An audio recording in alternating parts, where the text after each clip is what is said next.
welcome back to the Liverpool Community Podcast. I'm your host, Chase Johnson Lynch, and I've been away for a while, but I'm back with some new shows and some new guests, and we're going to start this new era, with a very interesting guest with a company called Beautiful New Beginnings. And I'd like you to welcome Cal Whitehead. How you doing, Cal? I'm doing good, thank you. Did you like that? That was like kind of like an interesting That was a great opening. introduction, yeah. Well, they're all different, Yeah. but, that was kind of smooth. I love the fact that you said we were entering a new era and it's beautiful new beginnings. Great segue. I would like to pretend that it was written, but it wasn't. But I do like the fact that one of your descriptions of yourself was teacher gone rogue. Yeah. And I was going to kind of like do that as dun, dun, dun, teacher gone rogue, Yeah. joining us here today and everything, because that's your background is as a teacher. Yeah. But what we're going to talk about is your exciting evolution from that point, because come 2016, you recognized, I would like to call it a gap in the market, but you recognized something that was in need.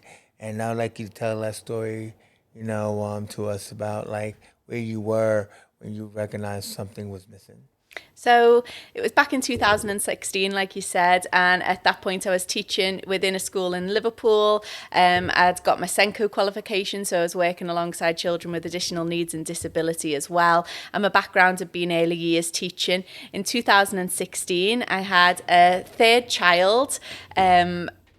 Quite unexpectedly, really. And at that point, when I was on maternity leave, I'd gone to a couple of classes with Gracie, and when we were at those classes, the lady who was running them in the children's centre in Liverpool there had said that she was retiring, and that class that we were in wasn't going to run any longer. So there was about 20 of us in the room at the time, and I just sort of said, what about us? Like, what's going to happen? Where are we going to go? And she was retiring. I think she was off on a cruise, and she didn't really mind too much about the rest of us. Fair enough. Yeah. And so at that point, at a spur of the moment type of thing, I said to the other mums in the room, look, if you give me your mobile numbers, I'll bring some of Gracie's toys down and I'll try and find a space for us for next week. And it was on the walk back that night that I ended up finding our local community centre in West Derby Village. And I called in with my baby, who was about 3 months old at the time, and spoke to the guy there who runs the community centre still. He runs the Millennium Centre. And he said, oh, love, I've seen people like you come and go. I'll show you the room, but I'll give you 6 weeks. You don't want to be committing to any longer than that. And 6 years later, he's now the chairman of our board, and he still gives me the room at the same price as he did 6 years ago, because I always remind him how little faith he had in me at the beginning. It all worked out well. I'm now the thorn in his side. Oh, man, all the money I've lost. I can't believe this. Exactly. But of all the good that you've done, I mean, like, there are so many different... I started out talking about a gap in the market. There are so many different things that people need. You were talking about prenatal, antenatal, all of these different elements that got involved. And then that means you had to find... sessional support, didn't you? Yes. For all the different types of... So what were like all the different types of classes or workshops you provided? So we aim to support parents between pregnancy and school age with lots of different classes and courses, and underpinning that offering is a real focus on parental mental health and well-being and children's mental health and well-being, because without that element, no family thrives. So the business has evolved quite naturally over the last 5 or 6 years to just continue to meet needs that we see. So we started with antenatal courses and those stay and play sessions, which we still run now. Like I say, it's still in the same hall. We just expanded our reach a little bit further. We run baby massage, we run baby yoga, we run coffee evenings and coffee mornings for parents with... Did you ever do baby swim? No, I'm not a swimming teacher, and I haven't found the time yet to be able to train as a swimming teacher either. Or do you not find that amazing? That I don't do that bit? No, yeah. No.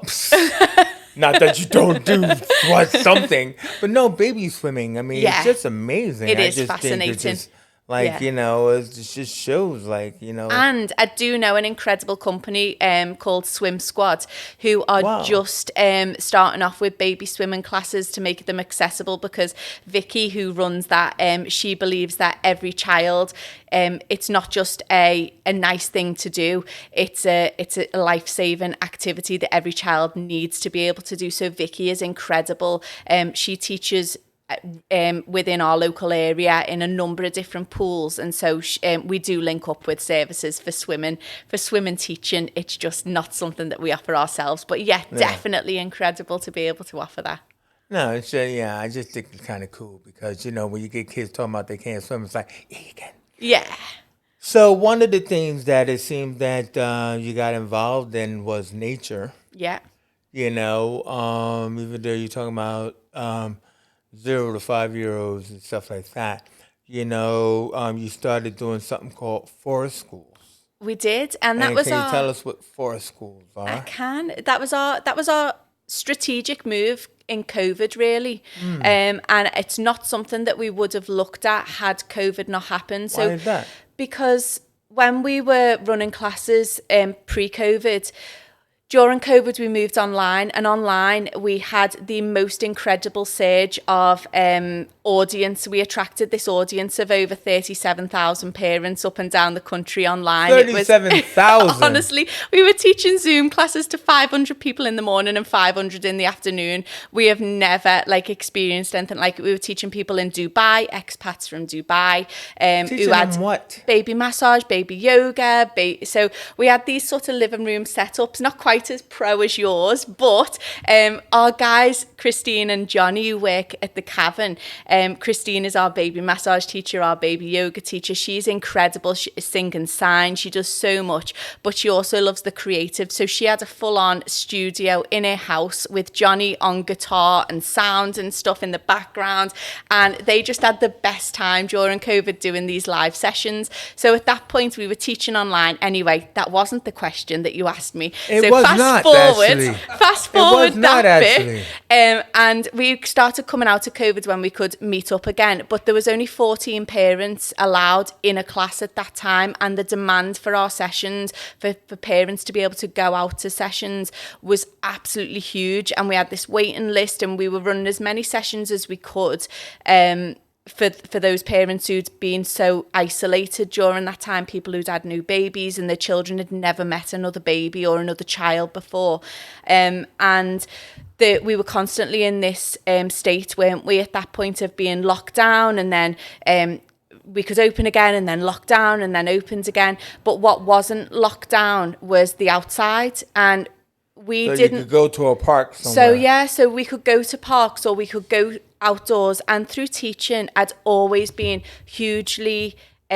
a huge advocate of children learning outdoors and utilising the outside space. It's just that in schools, the timetables are that packed that you don't get the flexibility as a teacher to be able to go and utilise the outdoor space. And, you know, it takes a very understanding head to see a whole entire classroom outside and then going, well, what, they're not just only playing, and you saying, no, you know, they're learning this, they're learning physical skills, they're learning fine motor skills, they're learning socialisation skills, they're learning, you know, maths, science, knowledge and understanding of the world. It's huge, but teachers are often very confined to the actual classroom, aren't they? So when we were looking at how to future-proof the business post-COVID, utilising the outdoor space was one of the ways that we saw that we'd still be able to gather in larger groups regardless of whether there was a lockdown or not a lockdown. So we decided we were going to train as forest school teachers, and so 4 of us went through the training for forest school.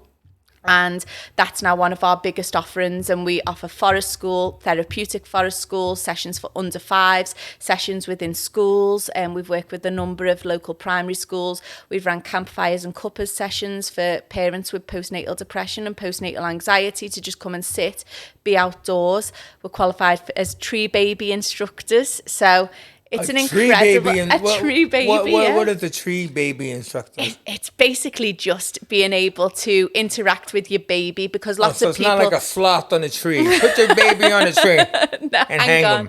them. No, much more sort of specialised and safe than that. Well, of course But it is. But yeah, it's gorgeous. It's a lovely you left offering. out the most important thing. Go on. How could you do this? You left out the unique selling point. Daytime camping. Yeah. Daytime camping. We only run... she said yeah now, but she left it out. That's what I'm saying. We have our campfires. We do have campfires. The biggest selling point probably is the campfire with the cup of tea or the hot chocolate and the s'mores. Yeah, that's what the kids come for. We know what they come for. I would come for that. That's what I'm trying to tell Always you. welcome. You left it out. But now, because it becomes so popular, you franchised this, haven't you? So tell us I call it a franchise because you're in you have 4 different areas that you go to for these 4 schools. So, let us know, because it's not a secret, is it? No, not at all. So we have forest schools in 4 different areas. I wouldn't call it a franchise myself, because we've not sold those businesses. Those people work for us as the team, and we deliver in 4 different areas across the city. So we deliver in Knotty Ash, right by Alder Hay. In Springfield Park there. We deliver in Fazakerley and Karonga Gardens, which is being funded by Cobalt, the Housing Association. Norris Green Park, again funded by Cobalt, which is incredible. And Littlewood, which is Stockbridge Village, Knowsley. And that's funded by the National Lottery Heritage Fund. So all of those sessions are fully funded so that people can go to them for free. So it's about taking those children from those really urban areas and introducing them to their local outside spaces so that they can be involved in nature and get all the benefits of that. You have several different support workers, because obviously, even though you set up this company, you can't do everything by yourself. And it's always good to have, a good team around you who you say are multi-skilled. Yeah. There's about 3 or 4 of you in it. Yeah, we have the most incredible team. And not only could I not do it without them, I wouldn't want to do it without them. I don't know. If I was one of them, I'd like my name to be mentioned right about now. I'm just saying, if it was me. Yeah. Phil's not on me, but that's okay. So we have a team of incredible people who come out and deliver with us. So Christine Parry, she runs all of our, she's our SEN specialist really. So she runs a lot of our sessions for children with additional needs and disability. She also runs baby yoga, baby massage. She steps in for stay and play. She runs our forest schools in Karonga Gardens and in Springfield Park as well. Incredible. Her husband is our Santa. He is the most incredible Santa you will ever see. He's also a singer in the Cavern. So brilliant with his guitar. Does he come with his own padding? He comes with his own suit, and he grows his own beard year round, which he dyes for us. He's like the Christmas Chronicles Santa. Incredible. I'll have to show you a photo. Oh my God, Kurt Russell? Yeah, better. Felicity runs, she used to work for the Prince's Trust. She came to work for us last year, and she runs all of our forest school sessions, but she also is our antenatal educator, breastfeeding support worker. She does a lot of baby weaning sessions, baby wearing. So yeah, when you talk about a multi-skilled team, they really are. Yeah, very much so. Claire's our counsellor, and she supports a lot of our student counsellors in coming through and gaining work placement hours with us. And we have a lovely team of social media people as well. So Danielle and Emily help us with the social media side of things and making things look gorgeous. But we also have then Katie, who is our first aid, baby and children's first aid expert. Emma, who runs our bits of our antenatal course as well, looking at women's postnatal and antenatal fitness and how to keep ourselves healthy so that we can be the best parents that we can be.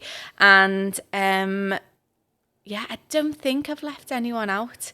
That would be awful, wouldn't it? Let me rack my brains quickly. My mum is my biggest volunteer ever. Yeah. If I leave her out, there'll be murder. Thank God I remembered her. She's also the person that picks up my kids from school on days like today when I'm doing this. And she's one of my absolute biggest supports. And my husband who built us an extension so that we could house all of the stuff that like Forest School takes up and things. So Phil, big shout out to him as well.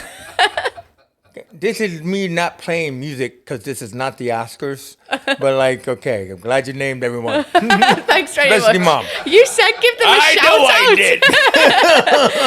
You regretted that, didn't you? Well, a little bit. But I would like to let you know that they don't do weekends. No. And that's a shame because especially when you're going out into the woods and everything and the parks and stuff. Now, I mean, we don't do weekends yet. There we go. There we go.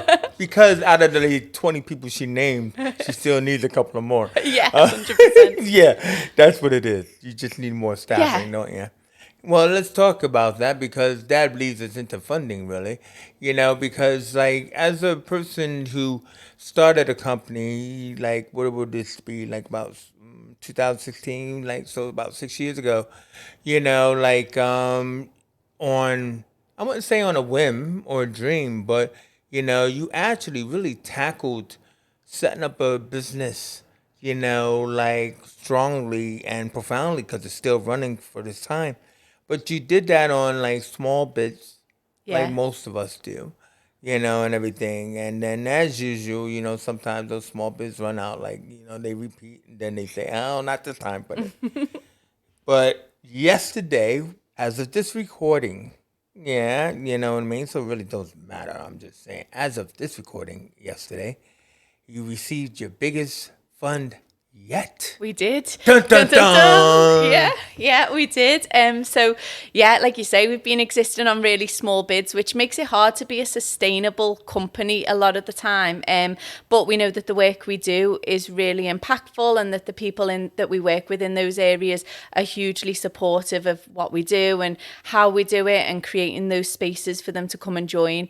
Yesterday we'd put in a bid just before Christmas for to work alongside Alder Hay with to reduce childhood obesity, and they looked at what they needed or what they thought they needed across the city to support that, and we were already offering a lot of those things. So they wanted breastfeeding support and weaning workshops and SEN activities that are going to promote physical health and nutrition and well-being, and we already offer a lot of that sort of thing. So we were successful in achieving a bid of £75,540 just yesterday, which I actually didn't expect her to give us the numbers. Show off. But I think one of the good things is childhood obesity is what's interesting about that is because your organization has the forest schools and it is all about outdoor and nature, you also promoting what you said to me that like it's like when we were kids. Yeah. You get kids to like run around the woods. Yeah. Do you know what I mean? And like just be outside and doing things in that kind of wilderness activity and stuff. Isn't that true? Yeah. So, and it's incredible for physical health, and mental health. And, our children are designed to run and climb and jump. We as people are designed to be outdoors. Sit on our butts and like just watch. Yeah, not just do that, although it's enjoyable. Okay. But the benefits of being outside are absolutely huge. So we look at a lot of the activities that promote, child development skills in terms of physical development. It's our writing, for example. In order to be able to write effectively, our writing comes from our shoulder muscles being well developed enough to. So we need to be supporting our children in climbing and hanging and dangling and, monkey bars and swimming and crawling in order for them to be able to effectively hold a pencil. Those skills develop alongside each other. So Forest School, when we look at it, it does look like children are just playing and engaged in their own activities, and they are, but they're learning so much throughout that, how to walk on uneven ground, what's safe to touch, what's not safe to touch, how to take measured risks, how to critically think for themselves as well. You know, how safe do I feel going up a tree? How to listen to their own bodies? You know, how safe do I feel climbing this? Is this something safe to climb? You know, how do I feel about this? And it's not an adult-led activity at all. And so much of our children's time is spent being directed by adults. So the fact that Forest School is completely child-led, where they can explore and learn what they want to learn at the pace they want to learn it, is incredible. Well, sounds amazing, you know. And I mean, like, the thing about it is, like, again, we're talking about 0 to 5 kids and everything, but obviously you're also dealing with their parents. Yeah. Because you have, like, coffee mornings and counseling and all of that other kind of stuff. But also, too, is that, you know, like 2 years after you set that up, you said, hey, listen, I'm really good at this. You know, I'm going to set up something else. Well, I wouldn't go that far. That wasn't my thought process. You know, I'm That's only great at this. that's only because I see you from the outside of you. You set up a project called, what is it called? So in 2018 then, we set up Leading Ladies in Business, myself and Claire. So Claire's our co-founder for Leading Ladies in Business. She is incredible. She's also our counsellor through Beautiful New Beginnings. So again, she is super multi-talented. And yeah, she's a psychotherapist. So also worked in schools, got a massive background in social, emotional and behavioural sort of area with children. And yeah, so we set up Leading Ladies in Business in 2018, which aims to empower and support women in building successful and profitable businesses. So we've got a community, I think, of over 6,000 women in business who all network together and support each other. And yeah, it's lovely. On me. And I said she was powerful, right? Didn't I say something like that? I said she was good, didn't I? How many people? 6,000? Come on. Yeah. Humility does not work on this show. Well, we also just launched in New Zealand with that Leading Ladies networking as well, so it's global, yeah. We've also just launched in New Zealand. Okay, and you're not good at all. All right. So, but you also admitted something very important. I thought was important to admit that. I think one of the reasons why you set up Leading Ladies, because you said you were frustrated. Yeah. You're frustrated with the way network meetings were generally running, where people go in and they talk about themselves, and that's nice. That's nice that you do that, but I actually want to know how to do this, or how to do that. Isn't that right? Yeah. So at the time, I'd left teaching. I was £35,000 a year down because I'd left my teaching job, and I was good at getting people to my business. I was good at getting people into classes, and when they came to classes, they stayed. However, I wasn't a social media whiz. I didn't know anything about marketing. I didn't know anything about how to build a website. I didn't know anything about business development. I didn't know how to write a business plan. And there were so many gaps in my knowledge that I wasn't a businesswoman. I was, like I say, a teacher that had gone rogue and not gone back to what they were supposed to be doing.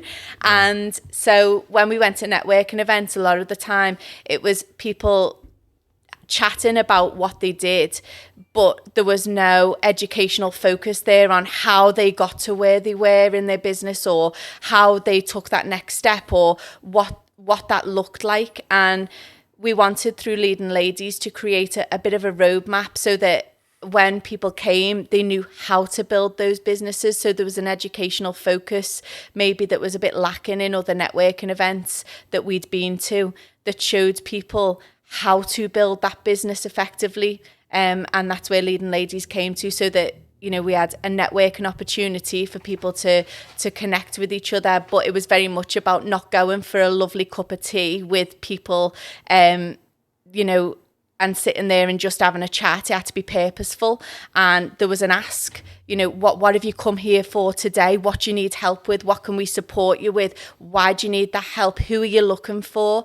And I think men are very, very good at doing that and being very to the point and direct in who they want to meet, why they want to meet them, and how that's going to help move their business forward. And women are less so at that. Less direct in what they need and how they need to move the business forward. And we really wanted that element to be part of it. But for it to still be a really welcoming and friendly place that people could come on their own, whether they'd been to any networking events before at all, and that they would find a space to belong, a space to grow as a business, a space to discuss the challenges in a safe environment, and a space to be propelled to the next level. Hence, we have Leading Ladies CIC. And not a CIC Leading Ladies in business, not a CIC. All right, cut that. Hence, we have Leading Ladies. But you do plan on having, and this is why it confused me, network CIC based meetings.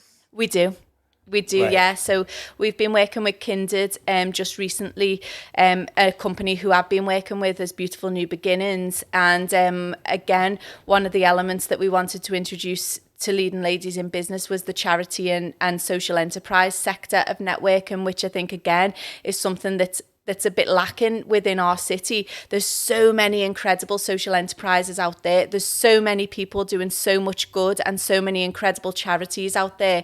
But not all of us know about each other. And there's so many people doing pockets of incredible work. And I think if we can bring all of those people together, men and women, that will be an incredible opportunity. We did ask you off camera about men being invited. You said, no, you have to wear a dress.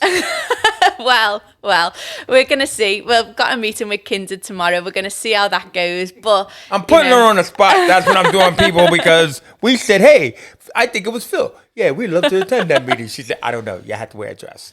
We'll have to see how the meeting goes tomorrow and what Kindred want from that as well. But you know what? Listen, incredible CICs. Listen, Cal. I mean, I just think that it's great what you're doing. And it's true. It is Leading Ladies and everything like that. And it's focused, and it should be. But it is this factor of that, there's no problem in sharing. Definitely not. You guys want to set up your own? There'll probably be most men who probably say, I don't need to learn from them. Yeah. And then everything else like that. But then I'll be like, hey, man, you know how many people they got in there for that subscription? I think you need to think twice. Well, yeah, and you guys want to set up your own networking as well, don't you? Which will be incredible. So there you go. Maybe there's a collaboration there. You know what? Now, see, there you go. That's how you do it. To let people know, what are you doing? So, yeah, Big Condo is setting up networking meetings. She is indeed right about that. Thank you very much. We'll wear the trousers. 100%. Exactly. We'll bring shorts and stuff, big wide shorts. So what's coming up for Beautiful New Beginnings? A huge project with Alder Hay. Huge project. It is true. I mean, you do have a lot of money. Yeah. You know what? Can I make a suggestion? Go on. I usually do this. Podcasting. Well, do you know what? Funny enough, you heard it here first. Then Leading Ladies will be opening up their own podcast in the next few months. We've just received sponsorship for it yesterday. Yeah, so we got some sponsorship. I always tell people they should be getting sponsorship. Yeah. So you have sponsorship to set up podcasting. So, yeah, we've got our first month sponsorship ready to go. We think we've got a name. Really? Yeah, we think it's going to be... Yeah, we could potentially. We've got... we think we've got a name. We think we've got the sponsorship. And, we can't wait to start working with amazing people and hearing their stories. So, but that is indeed interesting that you are setting that up and everything. But it sounds like you're very social media savvy. So can you tell us what your social media handles are and how people can find you? Yeah, you can find us on all the usual channels. Really? What's the usual channels? So you can find us on Facebook at Beautiful New Beginnings. You can find us on Instagram, same at beautiful_new_beginnings. We've got a website, which is www.beautifulnewbeginnings.co.uk. And we're on Twitter as well. I think we're BN Beginnings on that. Because, you can't have a long handle on Twitter, can you? Most frustrating. No, Beautiful New Beginnings is a long name. Only came about because my daughter was my beautiful new beginning when she was born. And so that's where the name came from, because that was my move from teaching. If I went back, I'd probably change it because it doesn't really say very much about what we do. But it works and I love it. Yeah, I mean, because it was kind of confusing to me. Is like, what does that organization feel? Improving New Beginnings? Yeah. Improving lives. Improving lives, New Beginnings? Yeah, new beginnings, yeah. That's right. And so I was like, wait a minute, no, that's not that. And yeah, exactly. So, but yeah, beautiful New Beginnings. Well, now you've explained it.